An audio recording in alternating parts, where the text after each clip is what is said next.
Codemasters has been famed for its rally racing games, and Colin McRae Rally is the game that people hold probably closest to their hearts. There was a definite desire for us to return to our more rally-based roots that we'd obviously started with in the Colin McRae franchise.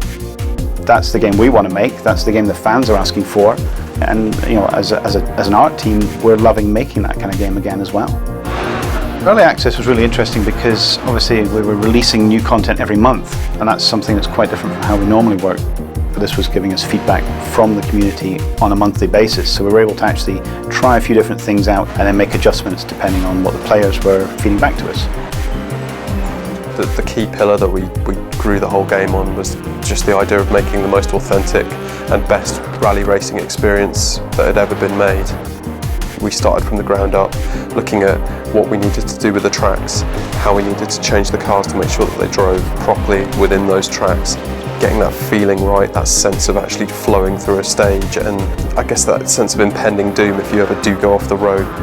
All of that stuff really fed into what it was to be a rally driver and the mindset that you approach those stages with.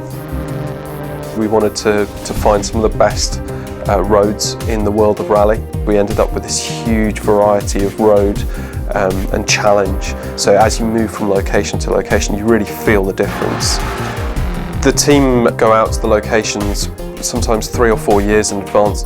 The idea of actually being able to smell what the atmosphere is like there, being able to see the dust blowing over, gives them a much better perspective of what the environment should feel like when they get it into the game.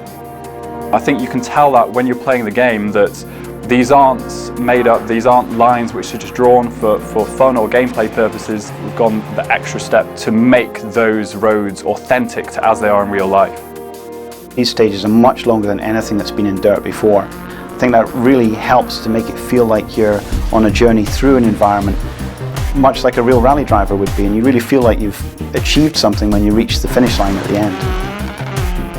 We'd always made amazing recordings of our engine sounds and gravel kick-up effects, but we'd never really utilised them to their full potential with the old physics engine. Just bringing up the level of detail in the physics instantly brought up the level of detail in the audio, and it meant that when we went out and recorded new cars, we knew that we were going to get even better fidelity out of the experience. We have contacts in the rally community, so we got people like Ryan Champion, who owns the Subaru Impreza that we recorded for the game, to come in, and he spent a day with us validating stuff. We had this amazing moment where Kevin Abring, driver for Hyundai WRC, actually picked up the game and started doing these amazing world record breaking runs. It was just set us on that path of knowing that this game was special and understanding that rally drivers were really enjoying the experience of driving it, and I think that's probably the best validation we could get.